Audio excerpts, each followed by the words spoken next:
Yo, Bakayalo, Konoyalo, et oui, on se retrouve pour une petite review de Dan Dan Dan, épisode 5, et les amis, c'était plutôt sympa, mais c'était beaucoup moins bien que les épisodes précédents, du 1 à 4, c'était vraiment un truc incroyable, mais là, on a une petite baisse de tension, parce que forcément, l'enjeu, le fil rouge de récupérer sa bite, et je disais, c'était un gag, ce fil rouge, c'était ça le problème, mais là, carrément, il n'y en a plus, puisqu'ils ont buté Mémé Turbo, donc là, au niveau de cet épisode, c'est beaucoup plus lent, c'est un peu plus slice of life, puisque t'as plus d'enjeu, t'as plus de tension, c'était beaucoup moins bien, mais bref, par rapport à chaque animé, évidemment, il y a des moments où tu as des hauts et des bas, des moments où ça raconte des choses, bah là, c'est un moment de mou, c'était moins bien, mais voilà, Dan Dan Dan, ça reste quand même le top 3 des animés New Generation, après Jujutsu Kaisen, Demon Slayer et... Merde, j'ai oublié le dernier, My Hero Academia, voilà. Mais bref, avant de commencer la vidéo, instant auto-promo, bien évidemment, mon manga Wolfius, disponible légalement et gratuitement sur Manga Draft. Je te mets le lien en description, comme ça tu pourras cliquer dessus, et après tu me fais un retour par rapport à ce banger. Je le répète, mon manga Wolfius, disponible légalement et gratuitement sur Manga Draft, lien en description. Mais on va revenir par rapport à Dan Dan Dan, épisode 5, et les amis, comme je le disais, en fait, l'enjeu déjà de base, c'était un gag, c'était de retrouver sa bite. Donc forcément, il y avait moins de tension parce que tu as ce côté comique derrière. Mais là, à la fin de l'épisode 4, comme ils ont buté Mémé Turbo, bah il n'y en avait plus en fait. Il n'y avait plus de tension. Donc en vrai, quand j'ai regardé l'épisode 5, je m'attendais à rien du tout en fait. Je me suis dit, et effectivement, quand on regarde l'épisode 5, bah ça y est, Ayase et Okarun se retrouvent au collège ou au lycée, je sais même pas ils ont quel âge, bref. Voilà, c'est du slice of life, on voit qu'il retrouve l'école, on voit qu'effectivement Okarun, à l'époque, bah, il n'avait pas d'amis, là maintenant il a une amie qui n'est autre que Ayase, et même tu peux te dire que c'est ambigu, est-ce qu'il y a une petite relation amoureuse qui est en train de se créer? Et là en fait quand tu regardes l'animé, bah, tu as plus l'impression de regarder un animé shoujo, même si j'en regarde pas, plutôt qu'un shonen. T'as l'impression qu'il y a une romance qui est en train de se mettre en place et en même temps il y a des trucs comiques et en même temps tu sais pas trop si c'est de la romance ou de l'amitié, mais ça s'oriente plus vers de la romance, hein, parce qu'à un moment donné ils finissent par finalement s'embrasser. Bon, évidemment ils peuvent pas finir par baiser puisqu'il a pas encore sa bite, hein, finalement c'est ça le problème, mais bref, par rapport à l'enjeu, il y en avait plus, il y avait plus de fil rouge, bah finalement ils ont remis l'ancien. Toujours sur le même gag, toujours sur la même tonalité, et je trouve ça un peu décevant, mais ça passe en vrai. Ça te dit vraiment le rythme, la tournure que va prendre Dan Dan Dan, c'est-à-dire qu'il y a de la tension légère, mais que ça reste quand même léger, c'est quand même du gag, c'est pas mal de... Le rythme de blague dans ce truc est très élevé, parce qu'à chaque moment, bah, ça finit en gag, en une humour, et c'est plutôt sympa en fait, hein. C'est bien rythmé. Et franchement, Dan Dan Dan mérite sa place dans le top 3 des New Gen des animés de 2025. C'est-à-dire qu'il y a évidemment Kakubarashi et Sakamoto Days qui vont bientôt arriver en animé. Et ce sont les top 3 des mangas New Generation. New Generation. Mais je trouve quand même que Dan Dan Dan est en dessous de ces 3 derniers.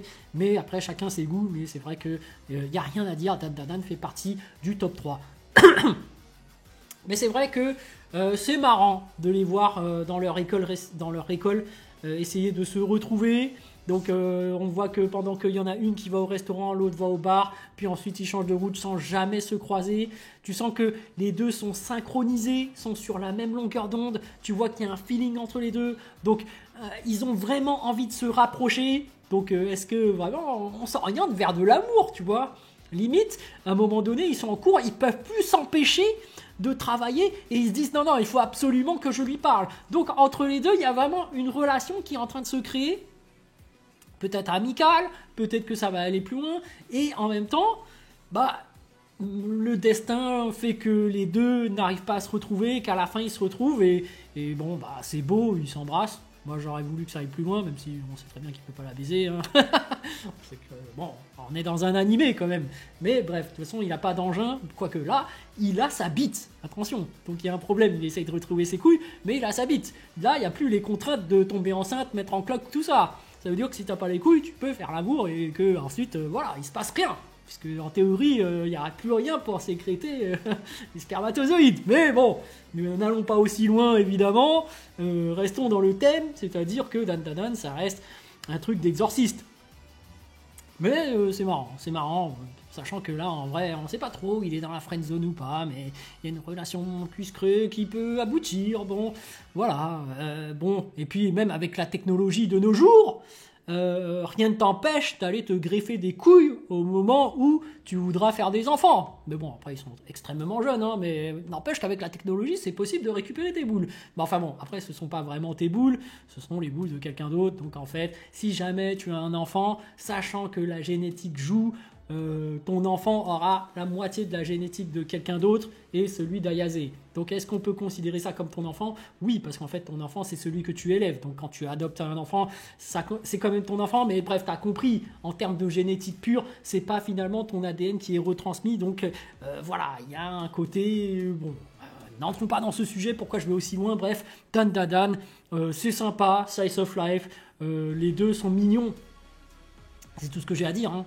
C'est mignon de les voir se développer, c'est mignon. Et puis t'as un peu de jalousie qui se crée finalement, parce qu'à un moment donné, il y a une meuf qui est en train de draguer un peu Okarun, mais en fait, c'était du foutage de gueule, donc en fait, elle en profitait pour essayer de profiter de son pouvoir de séduction, de voir qu'elle a une emprise sur quelqu'un comme Okarun, et surtout pour se foutre de sa gueule. Et tu vois que au début, c'était de la jalousie de la part d'Ayase qui voyait la scène, mais qu'au final, quand elle se rend compte que c'est une escroquerie, que l'autre abuse d'Okarun en se foutant de sa gueule, direct, elle vient pour aller à la rescousse de son mec, et finalement direct, bam, elle lui jette un gros seau de je sais pas où là d'en haut, qu'on voit même pas que c'est elle, une grosse bassine plutôt, voilà, un bassine en plein sur la tête. Là c'est vraiment du harcèlement scolaire qui va beaucoup plus loin, tu vois, parce que encore, ce qu'elle fait la meuf sur Okarun, c'est pas grave, parce qu'Okarun il y croit, elle fait un peu de la manipulation, mais il n'y a pas un contact physique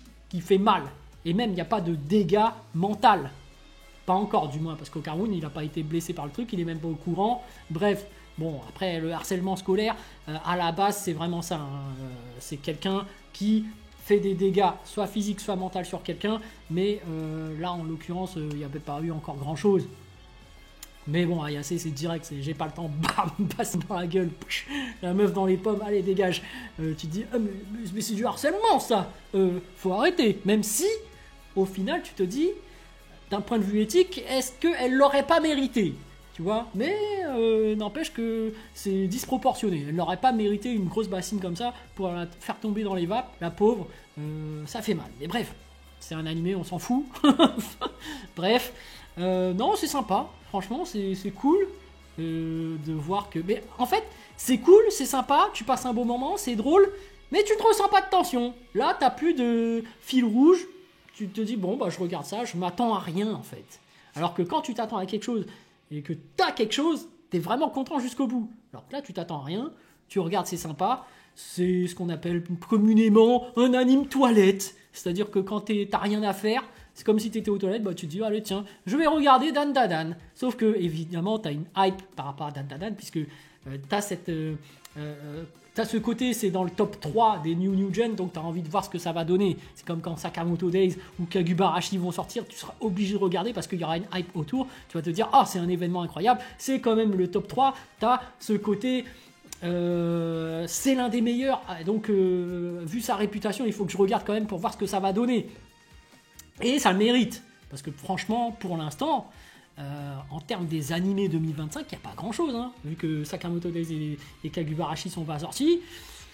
Il y a Ranma 2000 reboot, il y a Dragon Ball Daima, et malheureusement pour ces trucs-là que j'adore, qui sont vraiment très bien faits, bah Dan Dadan est légèrement au-dessus. Donc elle mérite, Dan Dadan mérite largement sa place en tant que numéro 3. Bon, après on reprend le vrai drame, c'est-à-dire que Okarun se rend compte qu'il n'y a pas ses boules. On retombe dans le côté le fil rouge, même s'il est gaguesque. Moi je m'y suis habitué, mais c'est vrai que j'aurais préféré autre chose. Mais bon, allez, pourquoi pas. Tu te dis, théorie, que ces extraterrestres ont été tués et que là c'est des esprits d'OVNI qui sont en train d'essayer de récupérer les boules d'Okarun pour pouvoir se reproduire. Mais s'ils sont des esprits, ça veut dire qu'ils n'ont pas pu se reproduire à temps tant qu'ils étaient humains, enfin, tant qu'ils étaient sur Terre, tant qu'ils étaient en vie, parce que c'est des extraterrestres, c'est pas des humains. Donc tant qu'ils étaient sur Terre, je pense qu'ils n'ont pas eu le temps de se reproduire, donc ils sont morts. Et du coup là, il y a les esprits des ovnis qui essayent quand même de retrouver les couilles d'Okarun. Et c'est un peu comme Mémé Turbo en gros. C'est un peu dans ce thème-là. Mais bref, là on revoit l'enjeu qui commence à revenir, un enjeu gaguesque, et du coup Okarun qui essaye d'appeler Ayase pour lui parler de son problème, mais finalement elle, par rapport à son ego disproportionné par rapport à la société qui te dit que par rapport à toi qui est une belle femme, est-ce que tu dois finir avec un geek ou tu dois finir avec un mec beaucoup plus beau gosse ou autre? Bah elle veut conserver cette image qu'elle a au sein de l'école. Donc du coup, tu vois que par rapport à Okarun, les deux ne se mettent pas en public à discuter, à être ensemble comme de vrais amis, mais d'un autre côté, ils se recherchent, et d'un autre côté, des fois, ils le font, mais des fois, dès qu'il y a les autres qui s'incrustent, ils ne le font pas. C'est mignon, c'est des histoires de lycéens collégiens. C'est sympa, mais au final, on retourne dans le sujet. Finalement, Okarun finit par divulguer qu'il a pas sa bite, plutôt qu'il a pas ses couilles, et finalement, il retourne vers la grand-mère d'Ayase, et finalement là ça reprend en fait moi je trouve que c'est très mal foutu en fait là, parce qu'ils disent que finalement Mémé Turbo est en vie, et pour moi c'était un problème qui était bien résolu, et que voilà, on a la fin de l'intrigue, on sait que Mémé Turbo était générée à partir de l'énergie négative des femmes violées. Je me dis oui, c'était bien trouvé, c'est pour ça que Mémé Turbo essayait de bouffer la bite de Okarun, c'était pour l'empêcher de violer d'autres personnes, ou voilà, il y avait une haine des femmes envers les hommes, surtout pour leur appareil reproductif. Donc oui, c'était bien fait, mais pourquoi ils l'ont remis en fait? Tout ça pour qu'au final Okarun ait des pouvoirs, pour qu'il ait, et là par contre j'ai trouvé qu'Okarun, pour une fois, il avait du flow. Là, je m'excuse.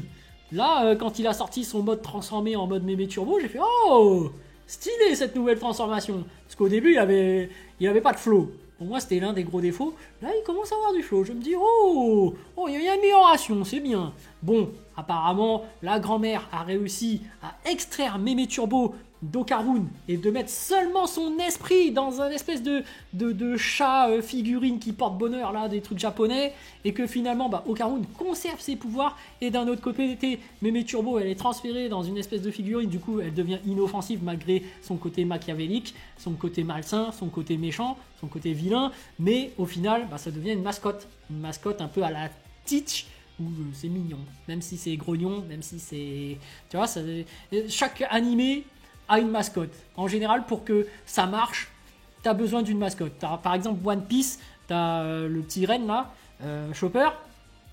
Dans Bleach, t'as l'espèce de petite figurine aussi. Bon, bref, souvent ils ont une petite figurine qui marche. Bon, dans Dragon Ball, ça marche, hein, parce que voilà, c'est le grand Dragon Ball, voyons. Mais bon, voilà, dans pas mal d'animés, t'as quand même une petite figurine emblématique qui fait le charme de l'animé, donc et qui permet de vendre des figurines. C'est un aspect business derrière quand même.